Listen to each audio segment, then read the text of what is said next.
नमस्कार, स्वागत है आपका हमारे चैनल पर। मैं हूं आपके साथ शिप्रा सैनी।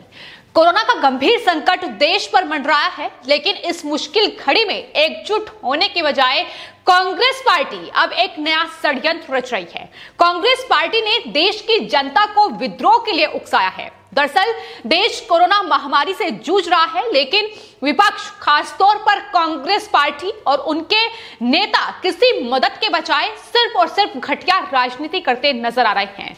राहुल गांधी से लेकर प्रियंका गांधी वाड्रा तक लगातार घटिया राजनीति उनकी जारी है, लेकिन उसके बाद अब कांग्रेस के वरिष्ठ नेता और देश के पूर्व वित्त मंत्री पी चिदंबरम ने भी ट्वीट करते हुए अब देश की जनता को सरकार के खिलाफ विद्रोह के लिए उकसाया है। आपको बता दें, केंद्र सरकार, यहां तक कि खुद प्रधानमंत्री नरेंद्र मोदी भी कई बार ये अपील कर चुकी हैं कि ये समय एकजुट होने का है। इस महामारी के खिलाफ अगर जंग जीतनी है तो तमाम जो राज्य सरकारें हैं, तमाम जो लोग हैं, उन्हें एकजुट होना होगा। उसके बाद ही हम इस कोरोना महामारी से पार पा सकते हैं। लेकिन बजाय इसके किस तरीके से कांग्रेस शासित ये राज्य लगातार घटिया राजनीति इनकी जारी है, ये लगातार देखने को मिल रहा है।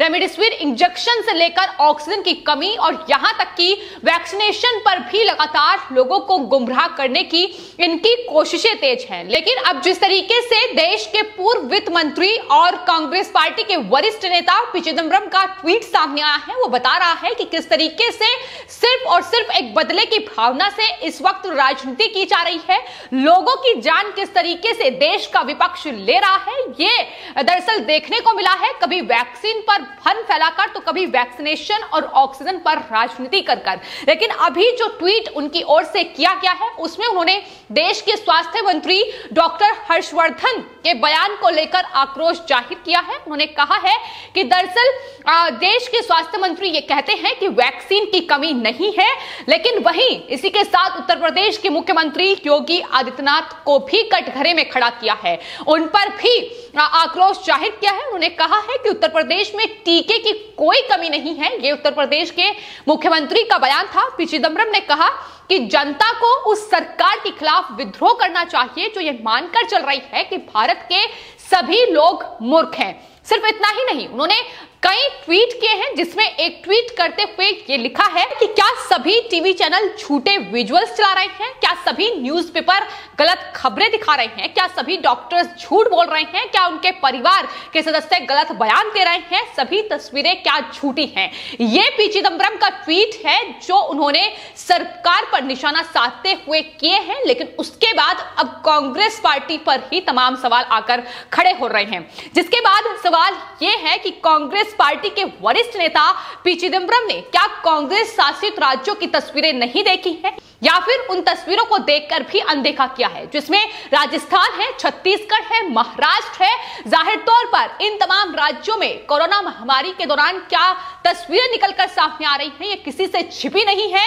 जहां राजस्थान में लगातार बेड की कमी, ऑक्सीजन की कमी, यहां तक कि वैक्सीनेशन पर भी लोगों के बीच भ्रम फैलाया जा रहा है, ये तस्वीरें लगातार राजस्थान से सामने आ रही हैं। इसके अलावा बात अगर महाराष्ट्र की जाए तो महाराष्ट्र में महाअघाड़ी सरकार है, जिसमें कांग्रेस पार्टी भी है। लेकिन महाराष्ट्र में क्या स्थिति इस वक्त बनी हुई है, ये आंकड़े खुद बयां कर रहे हैं। महाराष्ट्र देश का इकलौता ऐसा राज्य है जहां सबसे ज्यादा कोरोना संक्रमित मरीजों की संख्या है। अस्पतालों में लोगों को बेड नहीं मिल पा रहा है, अगर बेड मिल रहा है तो एक एक बेड पर 3-3 मरीज लेटे हुए हैं।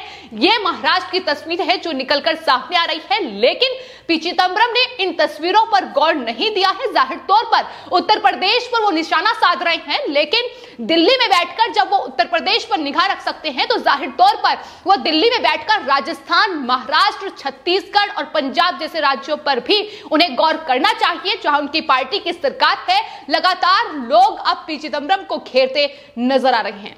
तो फिलहाल राजस्थान, महाराष्ट्र या पंजाब की बात की जाए तो ऑक्सीजन की कमी के चलते लगातार लोगों की जान जा रही है और कांग्रेस पार्टी लगातार उन तमाम तस्वीरों को अनदेखा कर रही है। उन तमाम राज्यों पर उनका गौर नहीं है।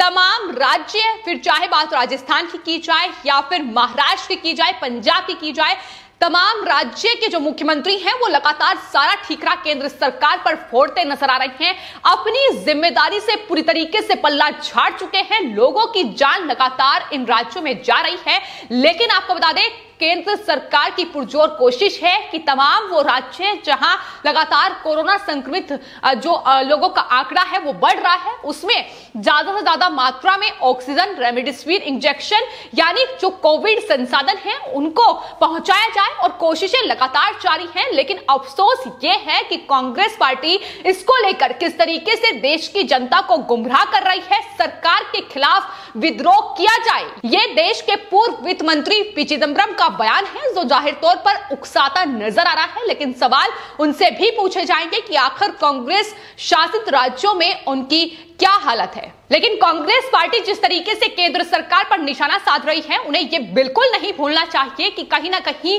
देश में जिस तरीके से कोरोना की ये दूसरी लहर आई है, इसमें विपक्ष सबसे बड़े जिम्मेदार के तौर पर सामने है। शुरुआत किस तरीके से हुई, वैक्सीन पर सियासत कांग्रेस पार्टी की तरफ से शुरू की गई, लोगों के बीच भ्रम फैलाया गया कि दरअसल ये वैक्सीन बीजेपी की वैक्सीन है और इसका ट्रायल नहीं हुआ है। तमाम तरह के भ्रम जो हैं वो देश की जनता के बीच फैलाए गए, जिससे वैक्सीनेशन की जो प्रक्रिया है कहीं ना कहीं उसमें उतनी तेजी नहीं आ पाई और कोविड का ये दूसरा दौर सामने आया जिसमें लगातार जो संक्रमित लोग हैं उनकी संख्या बढ़ती नजर आ रही है। इसके अलावा बात अगर किसान आंदोलन की जाए, किस तरीके से दिल्ली को ब्लॉक करने के लिए कांग्रेस पार्टी, यहां तक कि आम आदमी पार्टी, शिवसेना की तमाम विपक्षी पार्टियों की ओर से किसान आंदोलन का समर्थन किया गया और किसानों को किस तरीके से एकजुट किया जाए, किस तरीके से ये भीड़ इकट्ठी की जाए, इसका श्रेय भी कांग्रेस पार्टी को ही जाता है, जो साफ तौर पर यह भूल चुकी थी कि कोविड भी कहीं है और इसका सवाल भी लगातार बीजेपी की ओर से उठाया जा रहा था। वहीं महाराष्ट्र की अगर बात की जाए तो महाराष्ट्र में जिस तरीके से उद्धव सरकार का पूरा ध्यान वसूली पर था बजाय कोविड मैनेजमेंट करने के, तो ये तमाम चीजें हैं जो फिलहाल कांग्रेस पार्टी को घेरती नजर आ रही है। और जाहिर तौर पर दिल्ली की केजरीवाल सरकार को पंजाब और उत्तर प्रदेश विधानसभा चुनाव पर नजर रखनी थी, इसलिए वो भी इसमें कूदती नजर आई। तो विपक्ष ने इस तरीके से कोविड को फैलाने में अहम भूमिका निभाई है। लेकिन अब जब सवाल उन पर उठ रहे हैं, केंद्र सरकार को ही कटघरे में खड़ा किया जा रहा है, जब उत्तर प्रदेश के मुख्यमंत्री ये कह रहे हैं कि फ्री वैक्सीनेशन होगा, वैक्सीन की कमी नहीं है, लगातार जो टेंडर है वो जारी किए जा रहे हैं, लेकिन वैक्सीन पर किस तरीके से वैक्सीनेशन पर राजस्थान और महाराष्ट्र के मुख्यमंत्री झूठ बोल रहे हैं, यह भी बानगी साफ तौर पर नजर आ चुकी है। 1 मई से तीसरा चरण जो है वैक्सीनेशन का उसकी शुरुआत होगी, लेकिन राजस्थान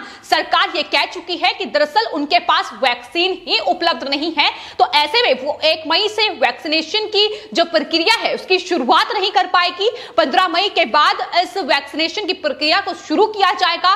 राजस्थान सरकार को यही नहीं पता है कि दरअसल उन्हें वैक्सीन जो निर्माता कंपनी है उनसे कब वैक्सीन मिलेगी। वहीं महाराष्ट्र सरकार फ्री वैक्सीनेशन की घोषणा के साथ ही ये कह चुकी है कि दरअसल 1 मई से वैक्सीनेशन प्रक्रिया शुरू नहीं की जाएगी। तो ये इन सरकारों की असलियत है जो लगातार सामने आ रही है और सिर्फ राजनीति करना इनका मकसद है। लेकिन कांग्रेस पार्टी सबसे ज्यादा इसलिए घिरती नजर आ रही है क्योंकि जहां तमाम दुनिया के जो तमाम देश हैं वो भारत की ओर मदद का हाथ बढ़ा रहे हैं, जहां तमाम जो विपक्ष के तौर पर भी बीजेपी के नेता लगातार तमाम कांग्रेस शासित राज्यों में भी मदद करते दिखाई दे रहे हैं। लेकिन वहीं अफसोस ये है कि कांग्रेस पार्टी सिर्फ और सिर्फ राजनीति कर रही है। एक भी ऑक्सीजन सिलेंडर तो क्या, किसी अस्पताल में बेड की सुविधा, बेड का इंतजाम वो मरीजों के लिए नहीं कर पा रही है। तो ये फिलहाल कांग्रेस पार्टी की असलियत है जो लगातार इस कोविड के दौर में देखने को मिल रही है। तो फिलहाल जो पी चिदंबरम कांग्रेस के वरिष्ठ नेता देश को सरकार के खिलाफ विद्रोह के लिए उकसा रहे हैं, वो अगर उन विजुअल्स पर भी ध्यान दे ले जो कांग्रेस शासित राज्यों से सामने आ रहे हैं, जिसमें राजस्थान है जहां जयपुर के अस्पताल से ही वैक्सीन की डोज चोरी हो रही है। इसके अलावा बात अगर छत्तीसगढ़ की जाए तो छत्तीसगढ़ में कांग्रेस पार्टी की सरकार है, जहां जो कोरोना संक्रमित मरीजों के शव हैं वो शमशान में ही सड़ रहे हैं। इसके अलावा महाराष्ट्र राज्य में आज जो तस्वीरें हैं वो किसी से छिपी नहीं है। हर रोज कोविड अस्पताल में आगजनी की खबरें निकलकर सामने आ रही हैं। कहीं ऑक्सीजन की कमी तो कहीं बेड की कमी लगातार कोरोना संक्रमित मरीजों की जान ले रही है। और पंजाब में जिस तरीके से लगातार आंकड़ा बढ़ रहा है वो साफ तौर पर यह बता रहा है कि दरअसल पूरा ध्यान जो किसान आंदोलन पर अभी तक था वो कहीं ना कहीं उन्हें अब नुकसानदेह साबित हो रहा है। तो ये फिलहाल तस्वीरें हैं और लगातार यही सवाल कांग्रेस पार्टी पर भी उठ रहा है कि अगर इन तमाम राज्यों में स्वास्थ्य सेवाओं पर गौर किया होता तो आज इन तमाम राज्यों की ये हालत नहीं होती। तो ये जरूरी है कि पहले चिदंबरम अपनी जो सरकार जो शासित राज्य हैं, कांग्रेस पार्टी शासित राज्य हैं, उन पर ध्यान दें और बाद में उत्तर प्रदेश पर अगर गौर किया जाए तो ज्यादा बेहतर होगा, क्योंकि फिलहाल राजस्थान, पंजाब, महाराष्ट्र, छत्तीसगढ़ से बेहतर स्थिति उत्तर प्रदेश में नजर आ रही है। फिलहाल आपकी इस पूरे मामले पर क्या राय है हमें कमेंट बॉक्स में जरूर लिखें और चैनल को सब्सक्राइब करें। धन्यवाद।